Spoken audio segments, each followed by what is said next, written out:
On January 24th, 2023, a man in Mumbai woke up $20 billion poorer than when he went to sleep. Not because of a hack, not because of a scandal in the traditional sense, but because a research firm in New York published a 32,000-word document. Within hours, $150 billion in market value simply vanished.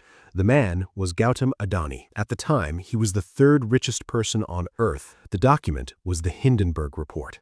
And what it exposed wasn't just about one conglomerate or one billionaire. It was about how modern markets work, how money moves, and how much of what we call value is built on structures so complex that most people, including the ones investing, don't actually understand them. This is that story. Let's start with who Gautam Adani actually is. If you're not from India, you might not recognize the name, but his companies are everywhere. Ports, airports, power plants, coal mines, data centers, cement factories, roads, even the electricity keeping your lights on might flow through Adani infrastructure. The Adani Group isn't one company. It's 7 publicly listed entities operating across dozens of industries.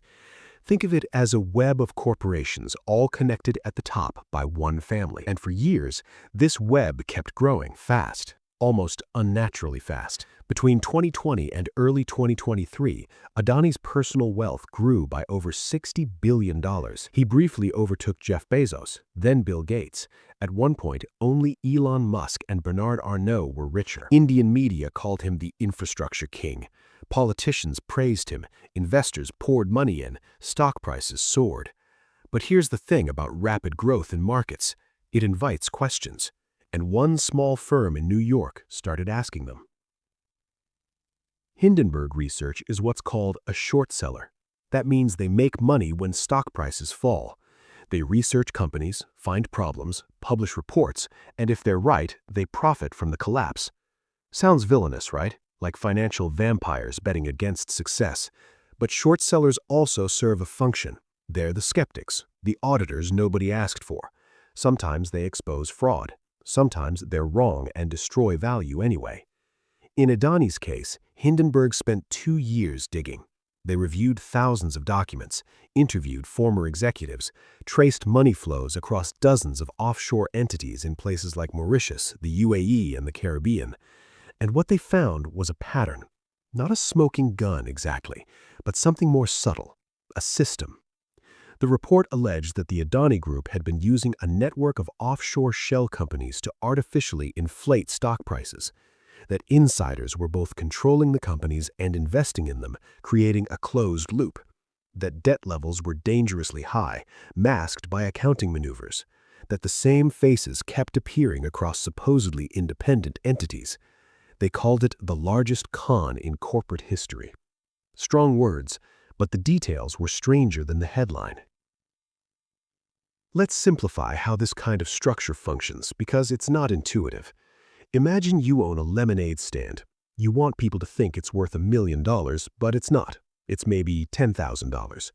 So you create 5 friends, fake ones, shell companies, and you give them money. They use that money to buy shares in your lemonade stand.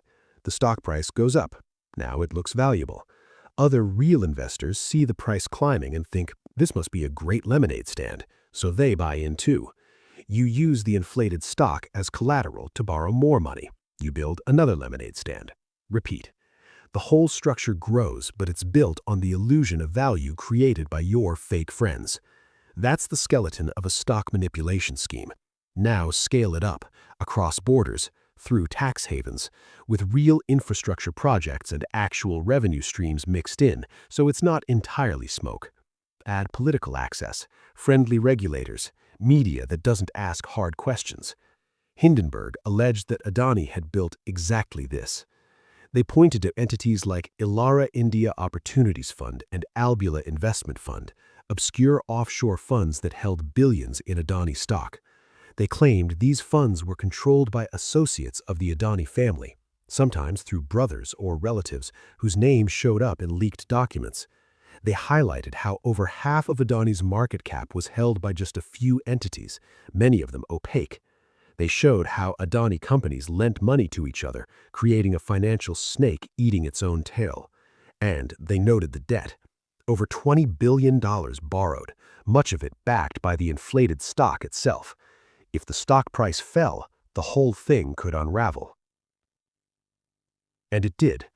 Within 48 hours of the report's release, Adani's stock prices dropped by 20%, then 30%. Some companies fell over 50% in a week. Retail investors panicked. Institutional funds started selling. Credit rating agencies issued warnings. Banks grew nervous about the loans they'd extended. Adani personally lost $60 billion in days. He fell from third richest to somewhere outside the top 10. The conglomerate pulled a $1,500 billion stock offering. Too risky. No one wanted in anymore. And here's the uncomfortable part. None of this required criminal activity. The Hindenburg Report was full of allegations, circumstantial evidence, and red flags, but it didn't need a conviction. It just needed to make investors doubt. And doubt in markets is contagious. Adani Group denied everything, called the report baseless and malicious, said it was a coordinated attack by short sellers trying to profit from India's growth story. Which, to be fair, was partially true.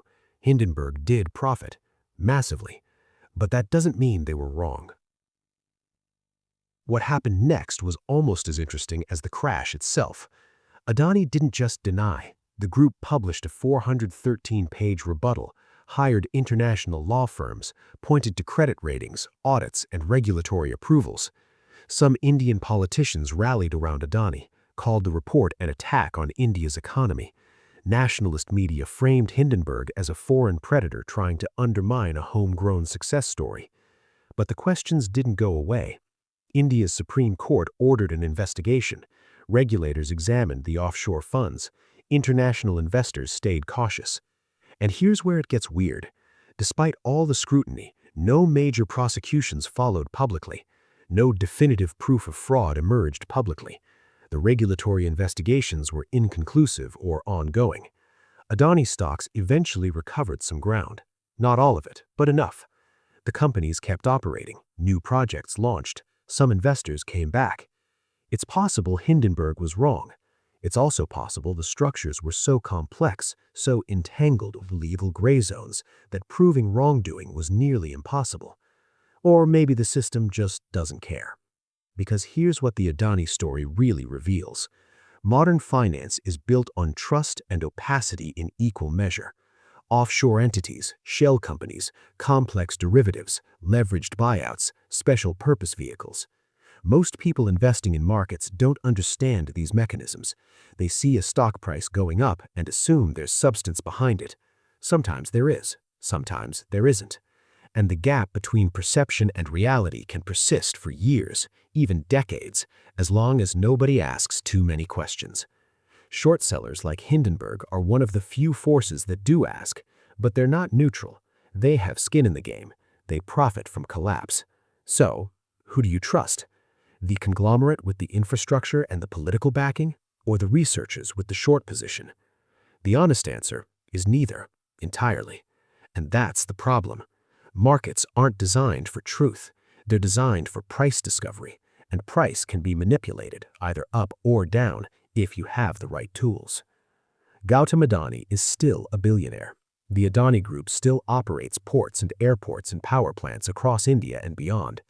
Hindenburg Research moved on to other targets, made their money, published new reports.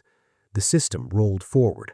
But the uncomfortable question remains: how much of what we call the economy is real, and how much is just a very convincing story? And if you can't tell the difference, does it even matter until it collapses? Think about that the next time you check your portfolio.